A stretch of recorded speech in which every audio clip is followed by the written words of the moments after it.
the 27th feature film for Pixar Animation Studios. Could be one of their better ones in quite a while. Let's talk about Elemental.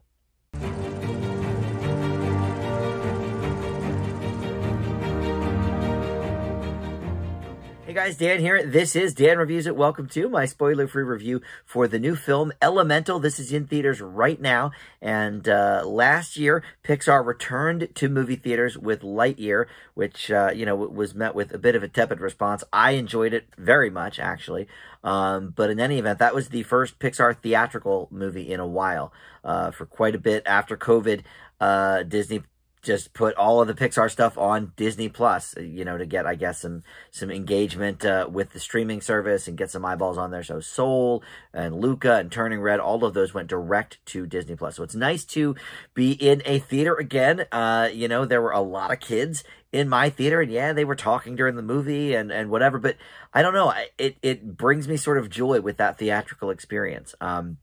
But in any event, before we launch into the specifics of this movie, Elemental, let me welcome you into Dan Reviews It. Thank you for finding this video. We've got a ton of great content on the channel for you. I try to review all of the major movies that come out, and I did a Little Mermaid review for the new version of that that I can link at the end of this video, and you can check that out too if you have not seen that yet. But all right, so let's talk about this movie, Elemental. This was directed by Peter Sohn, who is on the Pixar creative team. He is one of the senior, creative team members, and he directed previously The Good Dinosaur, which, to be honest, is one of the lesser Pixar movies, but he has had, story credits and story artist credits in a lot of other movies. He executive produced Luca.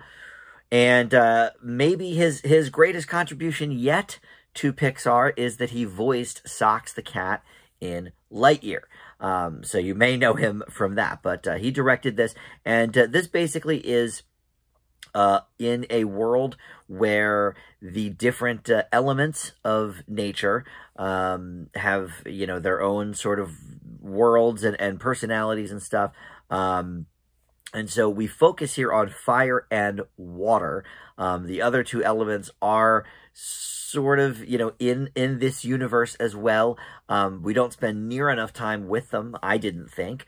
But we have the main sort of characters here is Ember, who is voiced by Leah Lewis, who I was sort of unfamiliar with, although I did see something she did on Netflix, I don't know, a couple of years ago, I guess it came out, called The Half of It. It was a movie that I thought was really good.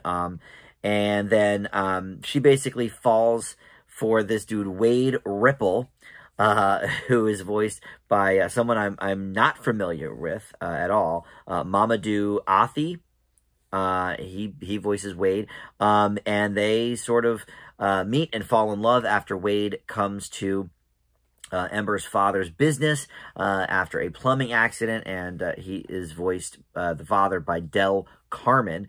So a lot of, unfamiliar, Ronnie Del Carmen is his full name. A lot of unfamiliar kind of voices in this movie, and that is something, God bless Pixar. I love that they have sort of stuck with this. Now, when they started with Toy Story and everything, obviously everybody in Toy Story was very famous, and then A Bug's Life, and but they sort of had gotten away from that in recent years, with some of their newer projects, and I really actually appreciate that.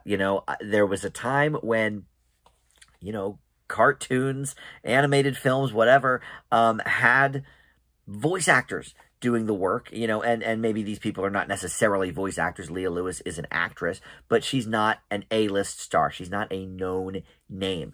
And I actually really appreciated that. The only voice I recognized while watching this movie was Catherine O'Hara, who is a member of Wade's family. And the other I think she's Wade's mom. The other person I recognize was from the Goldbergs, Wendon McLennan-Covey, but I actually didn't recognize her voice. I just saw her name in the credits. I was like, oh, okay. She plays one of the air elements, who actually is Wade's boss, and I I couldn't pick her out, which is funny because I watched the Goldbergs and I've seen her in many things over the years, but couldn't pick her out. So Catherine O'Hara is the only person while I was watching the movie that I could pick out, and it was great to hear her, of course. But it's nice to not have all of these A-list stars, in this movie. So the world building is great here. Again, I'll say it that, I think we could have gotten a little bit more from the two unexplored elements of nature. But, this is a story really mainly about these two families, these two kiddos. And as much as it is a story about Ember and Wade, it is a story about Ember and her father as well. So the two stories kind of, join each other like they often do.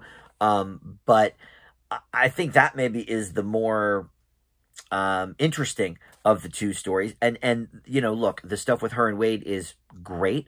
I think all of the social commentary of the movie is a bit on the nose for adults. I think, though, kids maybe, need something like this to, kind of be a little more obvious. And, it's all about two people from different worlds coming together, et cetera, et cetera. And this, obviously dates back to Romeo and Juliet. And, hundreds of years ago, we've been telling these same types of stories. But now I think that certain issues like immigration are kind of, hot topics of the day.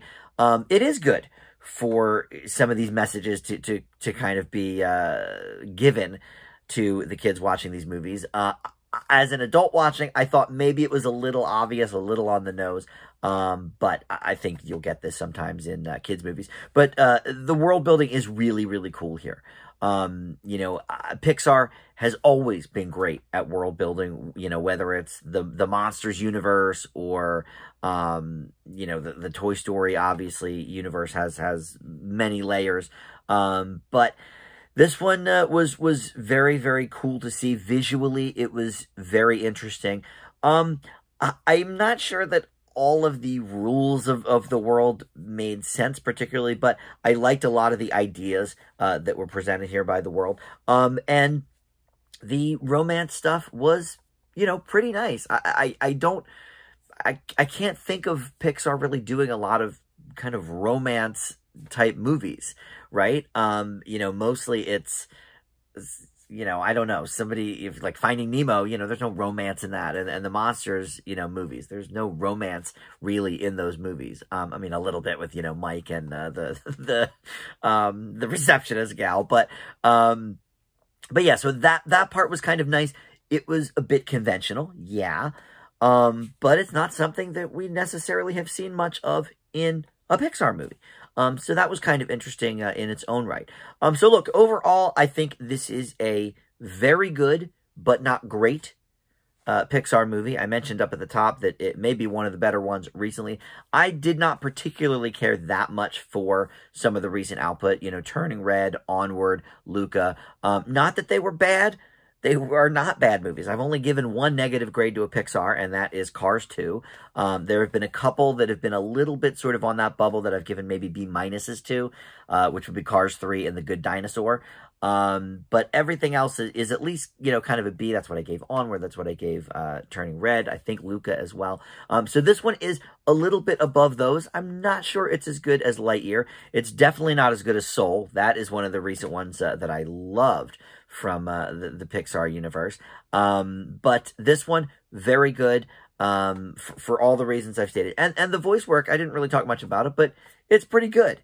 I mentioned that I liked not having A-list stars doing the voices, which has been a little bit of a sticking point sometimes lately, but the voice work is very, very well done. I liked a lot about this movie. I'm going to leave Elemental with a B+. You can check that out in theaters right now. Thank you so much for watching. We'll see you next time on Dan Reviews It. Bye.